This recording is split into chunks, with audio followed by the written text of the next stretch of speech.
ප්‍රාර්ථනා ඉෂ්ට වෙන්න අපි මොකද්ද කරන්න ඕන? ඔයාලගේ හිතෙත් මේ ප්‍රශ්නේම ඇති. ජීවත් වෙනකොට අපි හැමෝටම ගොඩාක් ප්‍රාර්ථනා, බලාපොරොත්තු, අපේක්ෂා තියෙනවා. ඒ අපේක්ෂා ඉෂ්ට වේවා, ප්‍රාර්ථනා ඉෂ්ට වේවා කියලා පැතුමකුත් තියෙනවා. හැබැයි පැතුමක් තිබ්බ පමණින් ඒ සියලු ප්‍රාර්ථනා ඉෂ්ට වෙන්නේ නැහැ. අපගේ බුදුරජාණන් වහන්සේ දේශනා කළා ඉජ්ජති භික්කවේ සීලවතෝ චේතෝ පනිදි විසුද්ධත්තා. මහණෙනි, සිල්වතෙකුගේ හිතක තියෙන පිරිසිදු අදිෂ්ඨානය ඉෂ්ට සිද්ධ වෙනවා කියලා වදාලා. අපේ හිත ඇතුලේ ප්‍රාර්ථනාවක් තියෙනකොට, බලාපොරොත්තුවක් තියෙනකොට, අපේක්ෂාවක් තියෙනකොට අපි සිල්වත් නම් ඒ සිල්වත් බව නිසා අපේ ප්‍රාර්ථනා ඉෂ්ට වෙන්න තියෙන ඉඩ වැඩි. අපේ අපේක්ෂා හරියන්න තියෙන ඉඩ වැඩි. අපේ බලාපොරොත්තු ඒ අයුරින්ම ඉෂ්ට සිද්ධ වෙන්න තියෙන ඉඩ වැඩි. මොකද සිල්වතෙකුගේ හිත දුස්සීල කෙනෙකුගේ හිතට වඩා ගොඩාක් පිරිසිදුයි. පිරිසිදු හිත නිසා ප්‍රාර්ථනා ඉෂ්ට වෙනවා. ඊළඟට කෙනෙක් සිල්වත් වෙන්නේ බුදුරජාණන් වහන්සේ ගැන සිහි කර කර. භාග්‍යතුන් වහන්සේ තමයි අපිට සිල්වත් වෙන්න කියලා වදාළේ.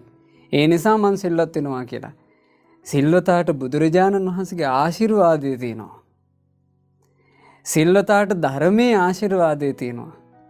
සිල්වතාට සංගරුවනේ ආශිර්වාදය තියෙනවා. සිල්වතෙකුට තෙරුවනේම ආශිර්වාදය තියෙන නිසා බොහෝ වෙලාවට ප්‍රාර්ථනා ඉෂ්ට වෙනවා. ඊළඟට සිල්වත් කෙනෙකුට පේන නොපෙනෙන බොහෝ දෙනෙක් ප්‍රියයි.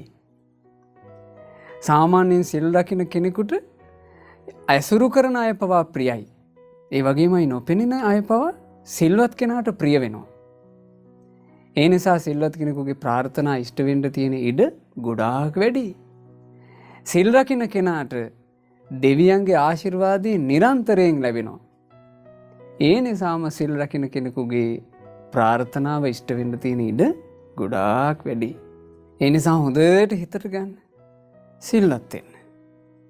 සිල්වත් වුණාම සීලවන්ත අපේ ප්‍රාර්ථනා ගොඩාක් සාර්ථක වේවි. සීලවන්තයෙකුගේ බලාපොරොත්තු බොහෝ දුරට ඉෂ්ට සිද්ධ වේවි. බලාපොරොත්තු ප්‍රාර්ථනා ඉෂ්ට සිද්ධ නොවුණත් සීලය නිසා අපේ ජීවිතයට කොච්චරනම් යහපතක් වෙනවද? ඒ නිසා නිරන්තරයෙන් පන්සිල් ආරක්ෂා කරන්ට, හැම පෝයකටම උපෝසත සීලය වරද්දන්නේ නැතුව අරගන්න, අටසිල් ගන්න. ජීවිතේ බොහෝම කෙටි කාලයයි තියෙන්නේ. සිල්වත් වෙන්න. බුදුරජාණන් වහන්සේගෙන් අහනවා, ස්වාමීනි, නාකි වෙනකම්ම මේ ජීවිතේ මොකක් කරන එකද හොඳ? බුදුරජාණන් වහන්සේ වදාලා, සීලං යාව ජරා සාදු, නාකි වෙනකම්ම සිල් රකින්න එකයි හොඳ. එනිසා හොඳට හිතට අරගෙන තමන්ගේ ජීවිතේ සිල්වත්ව ගත කරන්නට, සීලයෙන් ලබන යහපත උදා කරගන්න මේ හැම දිනාම වාසනාවන්ත වේවා.